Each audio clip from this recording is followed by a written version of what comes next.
Chapter 1ல exercise 1.2ல second sum பார்க்க போறோம். Let a equal to என்ன கொடுத்திருக்காங்கன்னா 1ல இருந்து 45 வரைக்கும். சரிங்களா? 1ல இருந்து 45 வரைக்கும். And R be the relation defined as என்ன சொல்லிருக்காங்க அப்படின்னா is square of அப்படின்னு சொல்லிருக்காங்க. On A.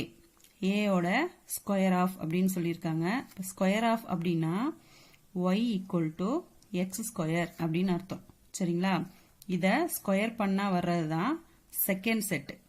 புரிஞ்சுதா? Right R as a subset of A cross A. ஓகேவா? Also find the domain and range கேட்டிருக்காங்க.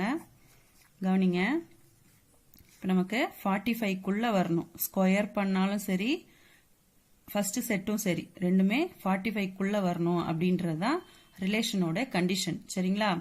கவனி, ஃபர்ஸ்ட் செட்டு நமக்கு கண்டுபிடிக்கணும்னா ஃபர்ஸ்ட் 1ல இருந்து ஸ்கொயர் பண்ணிட்டு வரலாம். 1 square 1, 2 square 4, 3 square 9, 4 square 16, 5 square 25, 6 square 36, 7 square 49. நமக்கு பாத்தீங்கன்னா நமக்கு சொல்லியிருக்க கண்டிஷன் வந்து 45 வரைக்கும் தான்.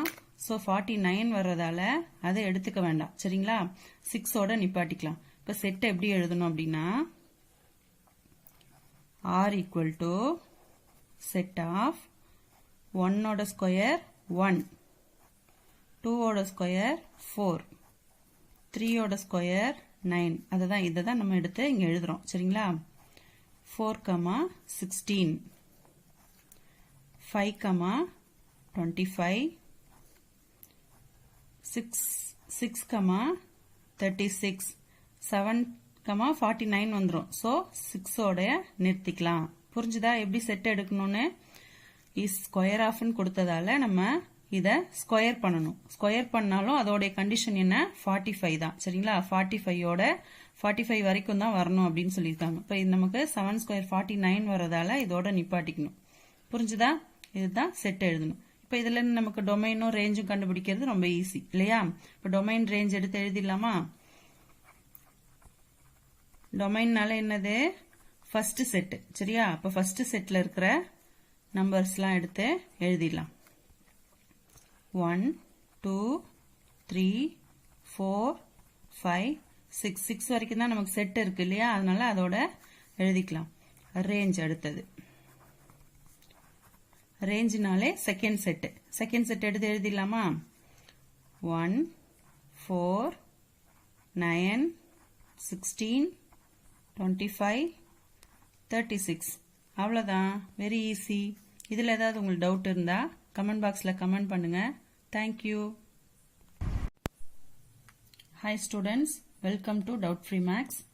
சாப்டர் 1ல எக்ஸசைஸ் 1.2ல தேர்ட் சம் பார்க்கலாம். A relation R is given by the set என்ன கொடுத்திருக்காங்கன்னா ஓகே செட் பில்டர் ஃபார்ம்ல கொடுத்திருக்காங்க. x, y ரெண்டு செட்டு, y equal to என்னன்னா x plus 3 அப்படின்னு சொல்லி கொடுத்திருக்காங்க. சரிங்களா? இப்போ x belongs to அதுக்கு கண்டிஷன் வேணும் இல்லையா? எது வரைக்கும்னு? இப்போ x plus 3ன்னு கொடுத்துட்டாங்க. அதோட கண்டிஷன் என்னன்னா 0ல இருந்து 5 வரைக்கும். சரிங்களா? இப்போ நம்ம என்ன பண்ணோம்? xல இந்த x ஓட வேல்யூவை சப்ஸ்டியூட் பண்ணோம். சப்ஸ்டியூட் பண்ணா நமக்கு y ஓட வேல்யூ கிடைச்சிரும். சரிங்களா? அதை ஃபர்ஸ்ட் இப்ப நம்ம கண்டுபிடிச்சிக்கலாம். y equal to x plus 3 அப்படின்னா x plus 3னா ஃபர்ஸ்ட் 0ல இருந்து சப்ஸ்டியூட் பண்ணிட்டு வரணும். 0ல இருந்து 5 வரைக்கும் இந்த x இருக்க இடத்துல சப்ஸ்டியூட் பண்ணுங்க. 0 plus 3 என்ன கிடைக்கும்? 3 கிடைக்கும். அதே போல y equal to 1 plus 3 4, next 2 plus 3 5 கிடைக்கும். 3 plus 3 6, 4 plus 3 7, 5 plus 3 8. 5 வரைக்கும் சப்ஸ்டியூட் பண்ணியாச்சு. புரிஞ்சுதா நான் என்ன பண்ணிருக்கேன்னு? 0ல இருந்து 5 வரைக்கும் நமக்கு x இருக்க இடத்துல சப்ஸ்டியூட் பண்ணீங்கன்னா இங்க கிடைக்கிறதா நமக்கு செகண்ட் செட். சரிங்களா? இப்போ ஃபர்ஸ்ட் செட்டு 0ல இருந்து 5, செகண்ட் செட்டு நமக்கு கிடைச்சிருக்க y ஓட வேல்யூ. ஓகேவா? சம்முக்கு போலாமா? இப்போ R equal to நம்ம செட் எடுத்து எழுதிட்டாலே டொமைனும் ரேஞ்சும் ஈஸியா கண்டுபிடிச்சிடலாம். சரியா? செட் மட்டும் எழுதிடலாம். செட் எழுதுங்க. 0,3 0,3 1,4 2,5 3,6 4,7 5,8 இவ்வளவுதான் ரிலேஷன் கண்டுபிடிச்சாச்சு. இப்போ இதுல இருந்து டொமைன் கண்டுபிடிச்சிடலாம். டொமைன் என்ன, நமக்கு எப்பவுமே டொமைன்னா என்னது, ஃபர்ஸ்ட் செட் தான் டொமைன் இல்லையா? பேர் இருக்கிற ஃபர்ஸ்ட் செட் மட்டும் எடுத்து எழுதிக்குவோம். 0 1 2 3 4 5 இவ்வளவுதான் டொமைன். Next range. ரேஞ்ச் என்ன நமக்கு தெரியும், செகண்ட் செட் தான் ரேஞ்ச். சரிங்களா? அதை அப்படியே எடுத்து எழுதிடலாம். 3 4 5 6 7 8 இவ்வளவுதான் ரேஞ்சு. இதுல ஏதாவது உங்களுக்கு டவுட் இருந்ததுன்னா கமெண்ட் பாக்ஸ்ல கமெண்ட் பண்ணுங்க, நான் கிளியர் பண்றேன். தேங்க்யூ.